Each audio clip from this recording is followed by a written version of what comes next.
এখন এই mob justice সমাজের একটা ক্যান্সারে পরিণত হয়েছে।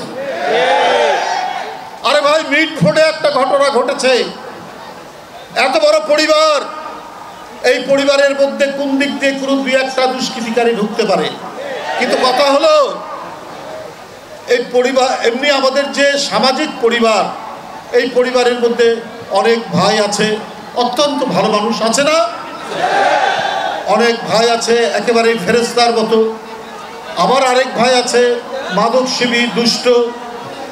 তবে সেই পরিবারটাই ভালো যে পরিবার ওই দুষ্ট ছেলেকে শাসন করতে পারে।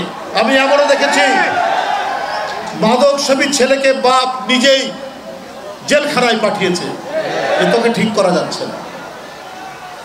তো বিএনপি এমন একটি রাজনৈতিক দল, বিএনপির নাম ভাঙিয়ে বিএনপির নামকে বিক্রি করে দুই একজন দুষ্কৃতিকারী থাকতে পারে, কিন্তু তাদেরকে কি প্রশ্রয় দেওয়া হয়েছে? তাদেরকে কি আশ্রয় দেওয়া হয়েছে? ওই মিটফোর্ডের ঘটনার সাথে সাথেই যুবদল ছাত্রদলকে ভারপ্রাপ্ত চেয়ারম্যান বলেছেন তাদেরকে এমনি বহিষ্কার নয়, আজীবন বহিষ্কার করো, সাথে সাথে আজীবন বহিষ্কার হয়েছে। এটাই তারেক রহমান।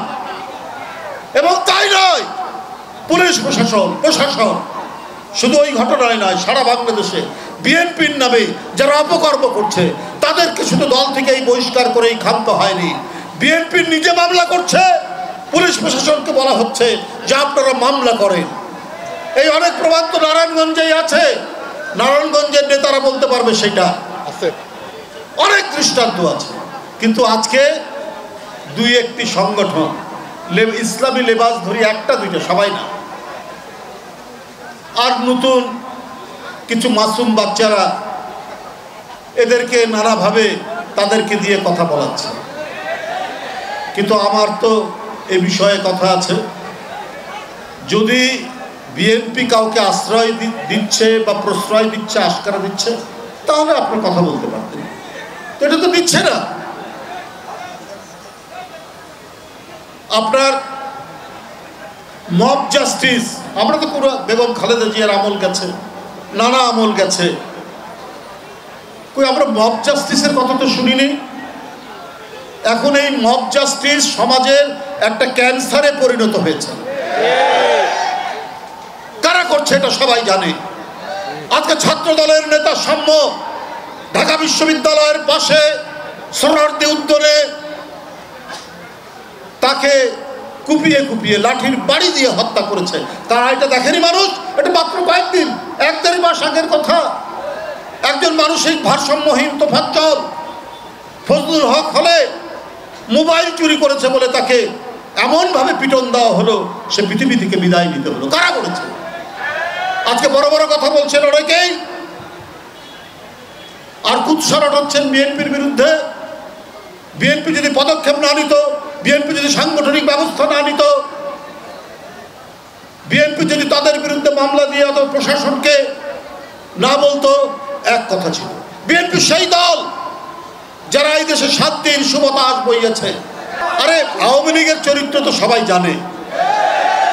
আওয়ামী লীগ মানেই লুটপাটের দল, আওয়ামী লীগ মানেই হানাহানির দল। কিন্তু যারা ইসলামের নাম নিয়ে কথা বলেন, তারা শেখ হাসিনার সাথে 86 সালে নির্বাচনে গেছেন না? তারাও বলেছিলেন যারা কি বলে যে এরশাদের অধীনে নির্বাচনে যাবে তারা জাতীয় বেঈমান। হাসিনাও বলেছে, তারাও বলেছে। তাহলে এইটা কোন ধরনের ইসলাম?